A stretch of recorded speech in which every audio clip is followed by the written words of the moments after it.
first started substance abuse when I was age 8. My dad was brewing home brew at home, and like the local kids on the estate, was all drinking, was all smoking cannabis. And before I left primary school, at the age of 11, I was drinking 4 bottles of QC. I was already an alcoholic by then. And then going into secondary school, I got introduced to acid, LSD, ecstasy, and I got introduced to amphetamines as well.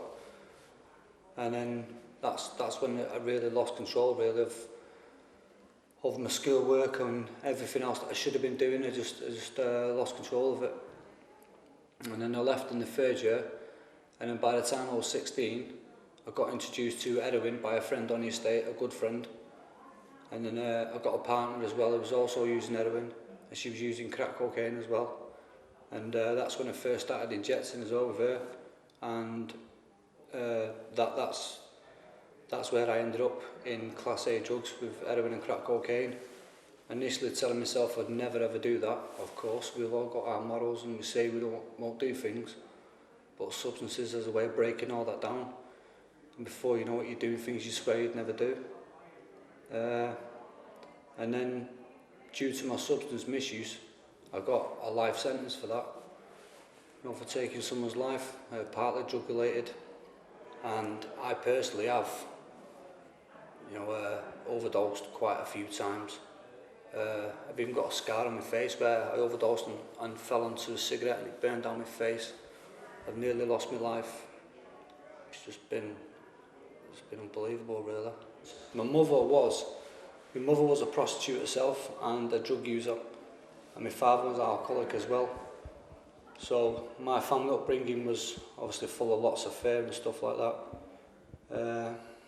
A lot of insecurities around family issues. But then, as I grew up, I grew up with just my dad, just me and my dad. And in 1996 he died. And rather than showing me the care and compassion that a father deserves that brought me up all my life, my first instinct was to take the money out of his wallet and go and score. And I did that. I took the money out of his wallet, I went and scored, and left him in bed. My family life, it was just, there was no family life. The first and foremost priority was drugs, no matter what or no matter who was standing in the way. For instance, my 2 kids. The first relationship was broke up, not by my choice. Her father stepped in and broke it up. So in a sense, I was kind of glad I didn't have that responsibility of my own kid, which is a sad thing to say, but it's an honest thing to say.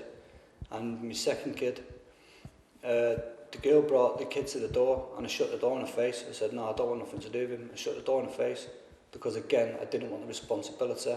I didn't have any responsibility for myself, not mind my kid. All I was interested in was getting drugs. And like I say, I've only just begun to meet them this year, and they're now 15 and 17, which is unbelievable.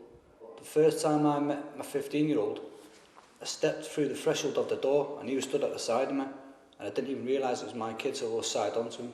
And that's in my head I went, wow, that's my son. I didn't even realise, I didn't even know what it looked like. So yeah, that's been hard work and it's still progression now. Like last week I was at their house helping them make the dinner and helping them make the desserts and that, and I had a good little laugh with him, good little bit of banter. So things are slowly getting back to normal. I'd just say if you're potentially dabbling in what people would class as minor drugs, if it's cannabis or if it's drink, and you're thinking that's okay, it's a more sociable drug, I can handle that. Some people can, some people can't. Some people are like me, where they can't stop. They've got to drink till they're comatose. They've got to smoke whatever they've got until they're completely smashed.